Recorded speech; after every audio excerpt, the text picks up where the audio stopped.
Assalamualaikum warahmatullahi wabarakatuh. Waalaikumsalam warahmatullahi wabarakatuh. Alhamdulillahirabbil alamin. Alhamdulillahilladzi istafa min ibadihi man syaa'a bil wilayah wa khassasahu bihammi asrarihi wa jazabi minhu bisabiqil inayah wa nashkuruhu ammanna alaina bil imani bima ja'at bihil anbiya wal awliya min asrarihi ar-rabbaniyah wa wafaqana limutaba'ati sunnatihim lisunnatihimul bahiyah wa nusallimu ala man sajada lahul malak wa huwa fi zahri abihi suriyyi wa ala alihi wa sahbihi wa tabi'ihim fi sabilin nur. Amma ba'du. Qala Allah Ta'ala fil Qur'an, ala inna awliya Allahi la khawfun alaihim wa lahum yahzanun alladzina amanu wa kanu yattaqun lahumul busyra fil hayati dunya fil akhirah. Dalam Al-Quran Allah SWT berfirman, ketahuilah bahwa sesungguhnya wali-wali Allah, kekasih-kasih Allah itu tidak pernah bersedih terhadap apa yang menimpa kepada dirinya, dan bagi mereka adalah kebahagiaan hidup di dunia dan kebahagiaan hidup di akhirat. Waqala Rasulullah sallallahu alaihi wasallam bersabda, man lam yahzan bimautil alim fahuwal munafiqun. Barang siapa yang tidak bersedih atas kematian orang yang berilmu atau wali-wali Allah, maka dia tergolong orang-orang yang munafik. Alhamdulillah, pada kesempatan kali ini kita diberi kesempatan oleh Allah untuk bisa membacakan sedikit manaqib wali Allah, yaitu Syekh Abdul Qadir Al-Jilani. Al-Jilani ini ngaran kelahiran, tempat sidin lahir. Jadi wali-wali Allah itu banyak. Yang tertinggi itu wali kutub, ada wali abdal, ada wali atqiya, ada wali ruqaba, dan juga ada yang wali masyhur, dan ada juga wali yang mastur. Masyhur yang terkenal. Terkenal itu maksudnya ya kita dapat kenal, sering dibaca orang gitu, manaqib sidin ini. Contohnya kayak Guru Izai, termasuk wali yang masyhur. Sedangkan wali yang mastur itu biasanya semasa hidup biasa ya sidin hidup, tapi ketika meninggal tiba-tiba bakal ramah, kuburan sidin bercahaya misalnya. Nah, pada saat itu Allah tampakkan kewalian beliau sehingga kita dapat mempelajari kayak apa gerang kehidupan sidin bahari di dunia, supaya jadi pelajaran bagi kita yang masih hidup. Salawat dan salam tidak lupa kita sampaikan kepada baginda Rasulullah sallallahu alaihi wasallam. Allahumma shalli wa sallim wa barik alaihi, yang mana dengan memperbanyak salawat insyaallah itu menjadi sebab kita mendapat syafaat Nabi di akhirat nanti. Karena orang yang berhak mendapatkan syafaat Rasul adalah orang yang aktsaru salatan alaihi, kata Nabi, orang yang banyak bersalawat kepadaku ketika di dunia. Baiklah, sidin ini Syekh Abdul Qadir Al-Jilani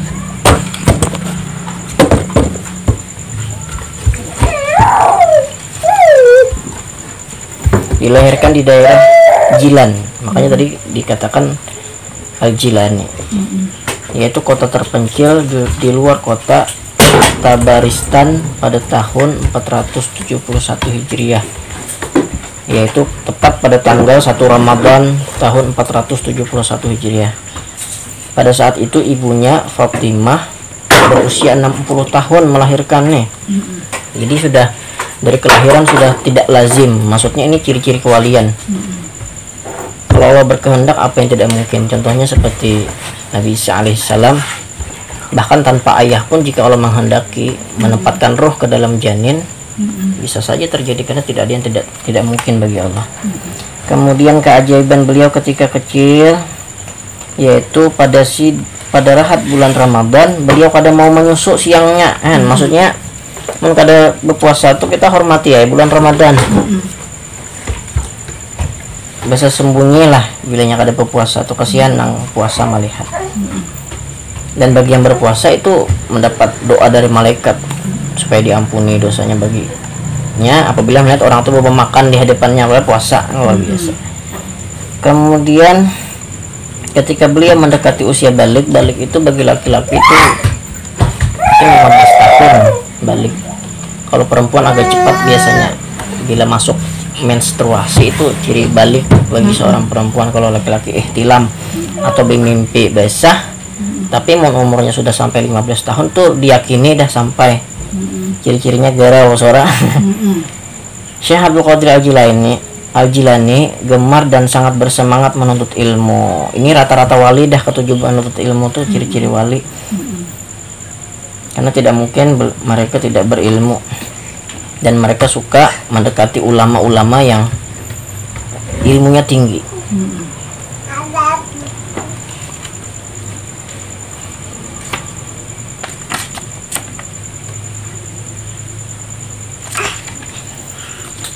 Dan lagi kelebihan beliau ketika menuntut ilmu adalah beliau ini sangat pandapatan orangnya. Kada babal kayak itu nah.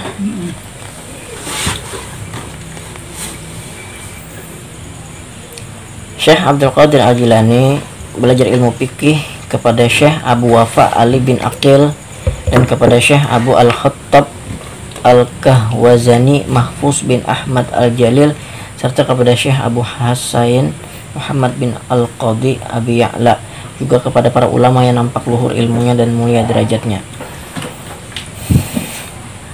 Ini mengajarkan kepada kita bahwasanya kita menuntut ilmu harus punya guru. Barang siapa yang menuntut ilmu tanpa guru, syaiton, maka syaitonlah yang menjadi gurunya. Tapi kalau kita sudah punya ilmu dasarnya, bisa saja otodidak mengembangkan sendiri lah gitu. Cuman kalau ada yang membingungkan, silahkan ditanyakan kepada guru. Jangan sembarang tafsir. Kita timbul jadi radikal, timbul nyalah-nyalahkan orang, padahal kita belum tentu betul ilmunya. Jadi ilmu yang paling baik adalah ilmu yang berguru. Contohnya kayak guru Ijai, sampai 79 guru sidin itu di Mekah, Madinah itu menuntut ilmu. Guru Kalampayan kayak itu juga. Di bidang adab akhlak, Syekh Abdul Qadir Al-Jilani rahimahullah belajar kepada Syekh Abu Zakaria Yahya bin Ali At-Tibrizi. Disitulah dengan Syekh Zakaria Yahya bin Ali At-Tibrizi.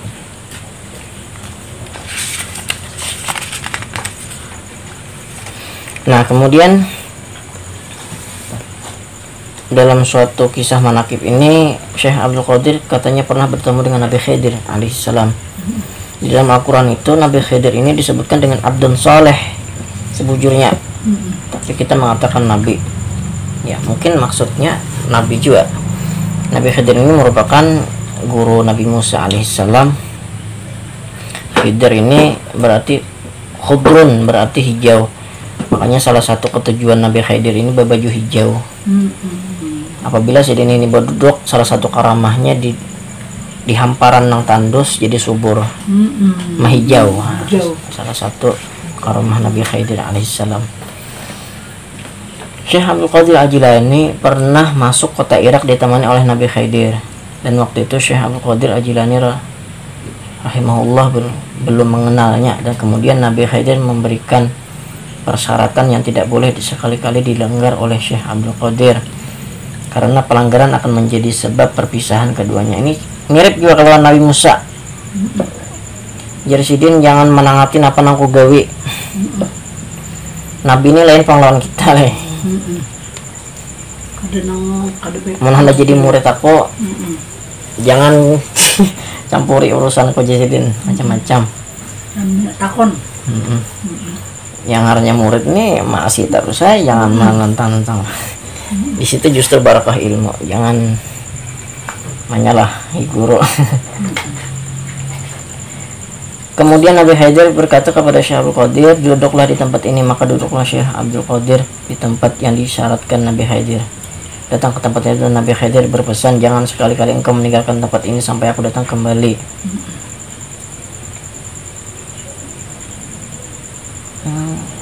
Tidak ada pang ujungnya nih apa maksud dari perintah tadi. Intinya keteguhan hati sidin tetap sidin gawin itu. Contohnya contohnya kayak kisah Wali Songo, siapa itu yang menunggu sampai gurunya berbulek tuh, yang mengikuti tongkat tuh sampai bilaran naik ke awaknya, saking maasinya lawan guru. Kita ngelihat juga kita lain lah. lagi. Kita lain kayak wali, wali ibaratnya dinyamanakan oleh Allah hidupnya, rezeki datang terus. Mun kita berbeda, bacari berusaha kan begawi minta rezeki kepada Allah, tapi kada begawi parah itu kada tawakal ngarannya mun wali langsung cash dijawab oleh Allah doanya. Diceritakan pada suatu ketika 100 ulama ahli fikih Baghdad berkumpul untuk menghadap Syekh Abdul Qadir. Masing-masing dari mereka membawa sejumlah masalah. Kemudian mereka datang menghadap beliau untuk menguji kemampuannya. Setelah para ulama itu duduk dalam majelis, Syekh Abdul Qadir Al-Jilani rahimahullah menundukkan kepala. Tiba-tiba cahaya bersinar keluar dari dadanya menembus dada 100 ulama ahli fikih tersebut, sehingga hilanglah apa yang ada pada hati mereka sampai pada masalah-masalah yang dipersiapkan hilang begitu saja. Maksudnya hanya bertamu siden. Akhirnya Allah datangkan nur cahaya mungkin yang membuat mereka dapat menyelesaikan permasalahannya. Kayak tentram deh. Apa jadi masalah, misalnya masalah duit selesai masalahnya, ada dapat petunjuk. Hanya bertamu lawan sidik. Akhlak dan ibadah Syekh Abdul Qadir Al-Jilani. Pakaian yang dipakai Syekh Abdul Qadir Al-Jilani rahimahullah ialah pakaian ulama dan jubah tailusan, yaitu pakaian yang menutupi muka dan kepala. Berkendaraan keledai untuk menghormati tamu, Syekh Abdul Qadir Al-Jilani membuka tutup kepalanya pada waktu mengajar. Syekh Abdul Qadir Al-Jilani duduk di kursi yang tinggi agar bisa dilihat dan didengar oleh para jemaah, serta ucapannya terang dan lantang. Nah, dalam menyampaikan hukum Islam ini harus jelas, tidak ada yang ragu-ragu.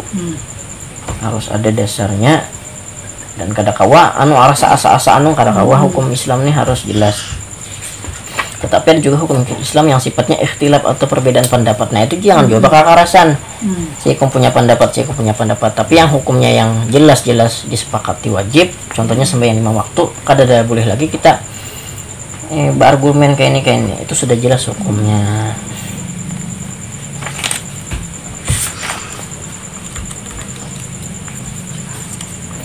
Karamah Syekh dengan harta hadiah yang mengalir darah. Dan di antara sebagian dari karamah Syekh Abdul Qadir Al-Jilani adalah Syekh Abdullah Al-Musalli bercerita sesungguhnya ada seorang raja Al-Mustanjid billahi, yaitu Abu Al-Mudaffar Yusuf, datang menghadap Syekh Abdul Qadir Al-Jilani. Lalu ia mengucapkan salam kepada beliau dan mohon untuk dinasihati dengan membawa 10 kantong penuh berisi uang yang dibawa oleh 10 pembantunya untuk diberikan gasan sidin hadiah. Tapi Syekh Abdul Qadir Al-Jilani menolak. Maka raja itu merasa kecewa kecuali beliau mau menerimanya dan memaksa Syekh Abdul Qadir agar sudi menerimanya. Maka Syekh Abdul Qadir Al-Jilani mengambil 2 kantong yang paling baik dan pilihan, kemudian memerasnya sehingga mengalirlah darah. Maka Syekh Abdul Qadir Al-Jilani berkata kepada raja, apakah engkau wahai raja tidak malu kepada Allah memeras darah rakyat yang kemudian engkau serahkan kepadaku dengan memaksa untuk menerimanya? Ya maksudnya nanti bari ini kada baik asalnya duit rakyat. Nah sidin kada mau nerima. Jadi salah satu keistimewaan wali itu dibukakan kasyaf, mungkinnya pandangannya tuh tembus melihat oh ini kada baik. Bahkan mereka pun bisa tahu dengan niat orang yang datang kepada sidin itu nampak baik kadakah. Itu wali biasanya kita. Seketika itu juga raja pingsan. Maka Syekh Abdul Qadir Al-Jilani berkata, demi kemuliaan zat yang berhak disembah, seandainya saya tidak menghormati keturunannya yang bersambung kepada Rasulullah, pasti saya biarkan darah ini mengalir terus sampai ke rumahnya. Nah, maksudnya ini ternyata raja tadi Rasulullah juga, akan tetapi kita berataan ini sama di pandangan Allah Subhanahu wa taala. Apabila kada menggawi ketaatan juga kada kawa tuh digabungkan hak dengan yang batil. Bilanya salah ya salah, bilanya bujur ya kita umpati. Nah, itu tadi kisah tentang karamah beliau. Syekh Abdul Qadir Al-Jilani rahimahullah wafat pada hari Jumat. Nah, Masya Allah, ujar panglah ada suah mendengar hadis, barang siapa yang meninggal pada malam Jumat atau hari Jumat itu tidak terbebas daripada siksa kubur. Ada juga suah mendengar barang siapa yang meninggal di bulan Ramadan apalagi sia berpuasa maka sudah dijamin dah itu surga. Tapi mun orang itu meninggal hari Jumat tapi kada beriman kepada Allah tetap aja juga. Karena salah satu kunci surga itu adalah beriman. Kalau kada beriman meninggal hari Jumat kah, saat bulan puasa kah bulan muslimin, saya kada menjamin surga. Maksudnya ini orang yang ibadahnya baik, lalu Allah tampakkan kebaikannya, diwafatkan oleh Allah, dimuliakan dengan cara wafatnya hari Jumat, dimakamkan di kota Baghdad, dan sampai sekarang banyak dikunjungi para peziarah yang datang untuk berziarah dan berdoa di makam beliau dari berbagai negara. Semoga Allah Subhanahu wa taala meridhai beliau serta semoga dapat memberikan manfaat kepada kita dengan sebab kehidupan beliau. Dengan berkat wali ini insya Allah turun rahmat di rumah kita. Dosa-dosa diampuni, hajat-hajat dunia dan akhirat insyaallah dikabulkan. Amin ya rabbal alamin. Bismirin nabi al-fatihah. A'udzubillahi minasyaitonir rajim. Bismillahirrahmanirrahim. Alhamdulillahirabbil alamin arrahmanir rahim maliki yaumiddin. Iyyaka na'budu wa iyyaka nasta'in ihdinas siratal mustaqim siratal ladzina an'amta 'alaihim. Amin ya Allah ya rabbal alamin. Allahumma shalli wa sallim ala sayyidina Muhammad wa ala alihi wa ashabihi ajma'in. Amin. Allahumma ja'al jam'ana hadza jam'an marhuma wa tafarruqan min ba'dihi tafarruqan ma'suma. Allahumma inna nas'aluka salamatan fid din wad dunya wal akhirah. Amin. Allahumma qdi kull hajatina ya min hawaijid dunya wal akhirah innaka 'ala kulli syai'in qadir. Allahumma arzuqna rizqan wasi'an halalan tayyiban mubarakan ghairan nuqsan bi rahmatika ya arhamar rahimin. Allahumma ya jami'un nas liman la raiba fi ma bainana wa bain habibina Muhammadin sallallahu alaihi wasallam. Rabbana atina fid dunya hasanah wa fil akhirati hasanah wa qina adzabannar. Wa sallallahu ala sayyidina Muhammad wa ala alihi wa alihi wa ashabihi ajma'in. Walhamdulillah. Taqabbalallahu minkum. Assalamualaikum warahmatullahi wabarakatuh. Waalaikumsalam warahmatullahi wabarakatuh. Malam makan.